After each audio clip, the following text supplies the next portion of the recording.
Dans un premier temps, ce qu'il faut savoir, c'est qu'on ne doit pas choisir un chien pour sa morphologie, on doit choisir un chien pour son caractère, suivant d'abord son propre caractère et suivant l'activité et le mode de vie que l'on peut apporter à l'animal.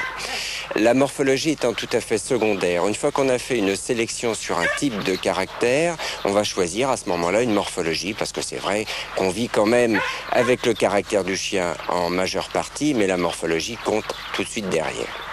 Alors, une fois ce choix fait, il est évident que même malgré toutes les revues qui existent, il est fort difficile de dire il suffit de faire tel test ou tel test pour avoir le chien parfait. Si ceci existait, beaucoup de dresseurs amateurs ou professionnels ne changeraient jamais de chien et iraient jusqu'au championnat de France avec le même chien. Il faut tenir compte d'une chose, c'est qu'il y a l'acquis et il y a l'inné. L'inné, c'est quelque chose que le chien a génétiquement et qu'on va essayer de trouver, je dirais, le plus intéressant possible, le plus riche possible. On va partir du principe que le chiot a 50% d'inné et 50% d'acquis. Ces 50% d'inné, donc avec lesquels il va naître génétiquement, on va essayer de les trouver les plus riches possibles.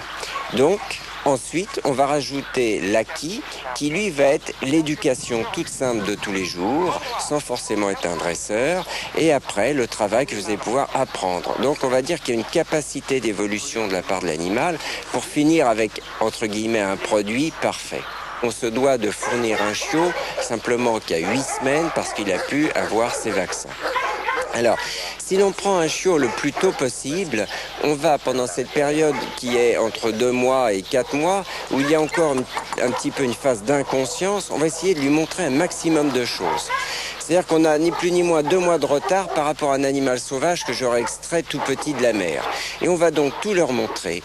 On va leur montrer que c'est l'être humain qui récompense, que c'est l'être humain qui emmène vers des plaisirs. Donc ces plaisirs, on va essayer de modifier ne serait-ce que la voiture. La voiture n'a rien d'exceptionnel, rien d'agréable, sauf si ça aboutit à une promenade.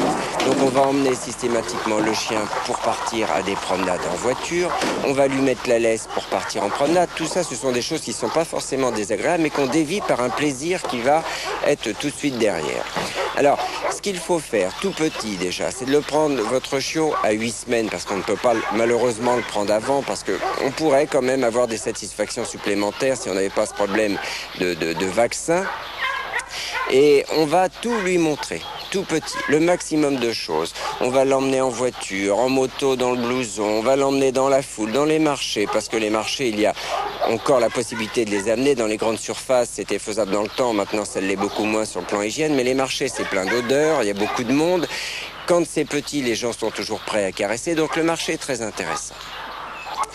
Donc on sort ce petit chien qui va se faire caresser par tout le monde, qui va s'imprégner et qui va voir en fin de compte que l'être humain n'apporte que des plaisirs. Il est important aussi, quand on choisit un chiot, d'oublier un petit peu tous les tests. On voit beaucoup de gens taper dans les mains, quand ils viennent choisir une portée, faire un bruit suspect, ou alors renverser le chiot sur le dos, ou faire tout un tas de choses qui ne sont pas forcément utiles. La seule chose utile, c'est de prendre le chien qui apparemment a une attirance vers l'être humain. Tout simplement, ce chien qui vient vers vous, qui est demandeur, ni plus ni moins d'affection, eh bien cette affection, après on va s'en servir pour exploiter les qualités de l'animal et rentrer dans une éducation ou un dressage. Donc prenons toujours un chien qui va venir à vous, tout simplement, et avec ça vous pourrez faire beaucoup de choses.